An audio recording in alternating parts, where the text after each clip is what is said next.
নিজেকে জানা এই কথাটা শুনতে যতটা সহজ মনে হয় কাজটা ততটাই কঠিন। আজ আমরা আচার্য প্রশান্তের কিছু সোজা সাপটা এবং আপোষহীন শিক্ষার ওপর ভিত্তি করে দেখব নিজেকে জানাটা আসলে কতটা জরুরি। চলুন সরাসরি বিষয় ঢোকা যাক। দেখুন তো, স্ক্রিনে দুটো একেবারে ভিন্ন জগতের ছবি।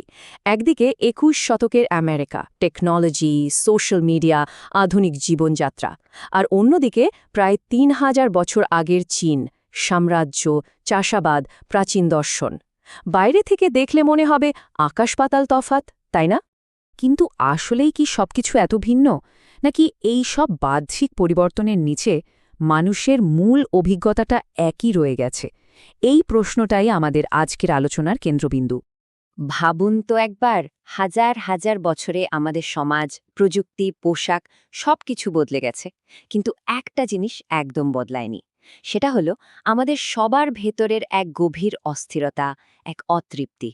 এই ছটফটানিটা যেন মানুষের এক চিরন্তন সঙ্গী। আর এই যে জন্মগত অস্থিরতা, এই যে ভেতরের তড়প, এর চিকিৎসাই হলো আধ্যাত্মিকতা। এটা কোনো পুরনো বা সেকেলে ধারণা নয়। এটা হলো সেই চিরন্তন সমস্যার এক চিরন্তন সমাধান। ১০,০০০ বছর আগের মানুষের মধ্যেও এই অস্থিরতা ছিল, আজকের দিনে আমাদের মধ্যেও আছে। আচ্ছা, একটা খুব কমন কথা আমরা প্রায়ই শুনি, তাই না?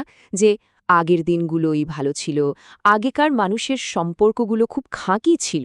এই যে একটা নস্টালজিয়া, একটা সোনালি অতীতের ধারণা, চলেন এটাকে একটু ভালো করে খতিয়ে দেখা যাক। এই কথাটা আমাদের মাথায় একদম গেঁথে গেছে, তাই না? যে আগেকার দিনের সম্পর্কগুলো খুব ভালো ছিল। কিন্তু বাস্তবতা কি সত্যিই এরকম ছিল? চলুন এই সুন্দর মেথটাকে একটু ভেঙে দেখি। সত্যিটা হজম করা বেশ কঠিন। তথাকথিত সেই ভালো সময়ে পণ প্রথার কারণে মৃত্যু ছিল অনেক বেশি, জাতিভেদ প্রথা ছিল আরও ভয়ঙ্কর। আর যাকে আমরা ভালোবাসা বা সম্মান ভাবি, তার বেশিরভাগটাই ছিল আসলে ভয় থেকে আসা নীরবতা। কানপুরে পণে টাকা জোগাড় করতে না পেরে তিনটে বোন একসাথে আত্মহত্যা করেছিল। ভাবা যায়, এমনকি সরকারি বিজ্ঞাপনেও নাইলনের শাড়িতে আগুন দেওয়া নিয়ে সতর্ক করতে হতো। তাহলে কোন অতীতটা ভালো ছিল? আসলে সমস্যাটা যুগের নয়। কলিযুগ বা খারাপ সময় বলে আমরা যা বলি, সেটা আসলে একটা অজুহাত। আসল সমস্যা হলো আমাদের ভেতরের অজ্ঞতা, যা যুগে যুগে একই রয়ে গেছে। আর এটাই আমাদের সব দুঃখের মূল কারণ। আমরা সবসময় বাইরের দিকে আঙুল তুলি, যুগ খারাপ, পরিস্থিতি খারাপ, অন্য মানুষ খারাপ, কিন্তু আমরা একবারও নিজের দিকে তাকাই না। এই পর্বটা একটু কঠিন হতে পারে, কারণ এখানে বলা হচ্ছে আসল সমস্যাটা হলো আমাদের আত্মজ্ঞানের অভাব। মানে আসল সমস্যাটা আমরা নিজেরাই। এই কথাটা কতটা সোজা সাপটা অথচ গভীর ভেবে দেখুন। আমরা জীবনের ছোটখাটো সিদ্ধান্ত, যেমন নিজের জন্য একটা রুমাল কেনা, সেটাও কি প্র্যাকটিক্যালি কনসিয়াসলি নিতে পারি? বেশিরভাগ সময় তো বিজ্ঞাপন, অন্যের পছন্দ বা সামাজিক চাপ দেখেই কিনি। তাহলে জীবনের সবচেয়ে বড় সিদ্ধান্ত, যেমন একজন জীবন সঙ্গী বেছে নেওয়া, সেটা আমরা কতটা সচেতনভাবে নিতে পারব? আমাদের জীবনের সবচেয়ে গুরুত্বপূর্ণ সিদ্ধান্তগুলো কিভাবে নেওয়া হয়? ১. বয়স হয়ে যাচ্ছে, সমাজের চাপে বিয়ে করতে হবে। ২. হরমোনের টানে একটা সম্পর্কে জড়িয়ে পড়া। অথবা ৩. নিশ্ছক পরিস্থিতির কারণে কাউকে বেছে নেয়া। এই ভিত্তিগুলোর ওপর যে সম্পর্কটা তৈরি হয়, সেটা তো অজ্ঞতারই নামান্তর। সেখানে গভীরতা আসবে কোথা থেকে? আর এটাই হলো সবচেয়ে বড় এবং কঠিন সত্য। যে মানুষটা নিজেকেই চেনে না, নিজের ভেতরের আলো অন্ধকার সম্পর্কে সচেতন নয়, সে সত্যিকারের ভালোবাসা দিতে বা নিতে পারে না। তার সম্পর্কে যা থাকে তা হলো কেবল স্বার্থ, কামনা আর একে অপরের উপর নির্ভরশীলতা। ভালোবাসা তো একটা আলো, যা কেবল একজন সচেতন মানুষের ভেতরেই জ্বলতে পারে। তাহলে নিজেকে জানার উপায়টা কি?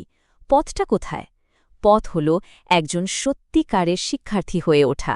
গীতার মতো ধর্মগ্রন্থকে নিজের আরামের জন্য বা নিজের বিশ্বাসকে সঠিক প্রমাণ করার জন্য নয়, বরং সত্যকে জানার জন্য পড়া। সত্যকে জানার পথে সবচেয়ে বড় দেয়ালটা কি জানেন? আমাদের আগে থেকে পুষে রাখা ধারণা আর বিশ্বাস। আমরা যা জানি বলে মনে করি, সেটাই আমাদের নতুন কিছু শিখতে সবচেয়ে বেশি বাধা দেয়। এই কথাটা শুনলে চমকে যেতে হয়, তাই না? সত্যিকারের জ্ঞান আমাদের বিশ্বাসকে সমর্থন করতে আসে না, বরং তাকে ভেঙে গুড়িয়ে দিতে আসে। গীতা যা বলছে তা আমাদের প্রচলিত ধারণার প্রায় ৯৯% উল্টো, আর ইসিলে আমাদের অহংকার সেই সত্যকে মেনে নিতে চায় না। দেখুন, জ্ঞান অর্জনের দুটো রাস্তা আছে। একটা হলো অহংকারের রাস্তা, যেখানে একজন নিজের বিশ্বাসকে সঠিক প্রমাণ করার জন্য পড়ে। আর আরেকটা হলো বিনয়ের রাস্তা, একজন সত্যিকারের ছাত্রের মতো পড়া, যে সব সময় ভুল প্রমাণিত হওয়ার জন্য তৈরি থাকে। সে বলে, আমি জানি না, দয়া করে আমাকে শেখান।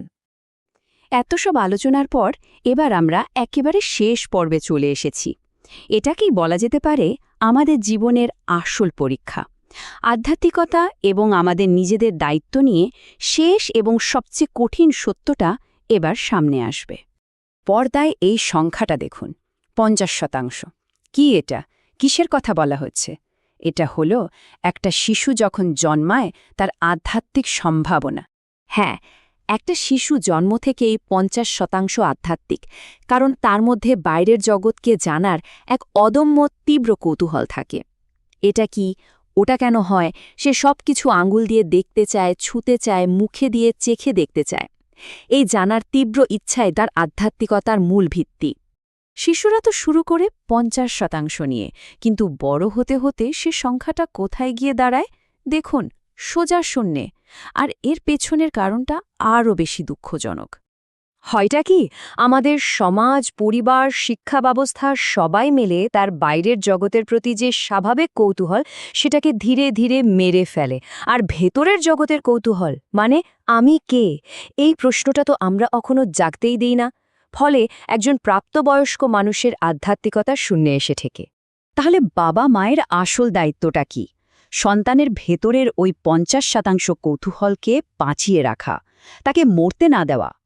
এখন শেষ প্রশ্নটা আমাদের সবার নিজের কাছে করতে হবে। আমাদের ভেতরের সেই জানার আগ্রহ, সেই কৌতূহলটা কি এখনও বেঁচে আছে, নাকি তাকেও আমরা মেরে ফেলেছি?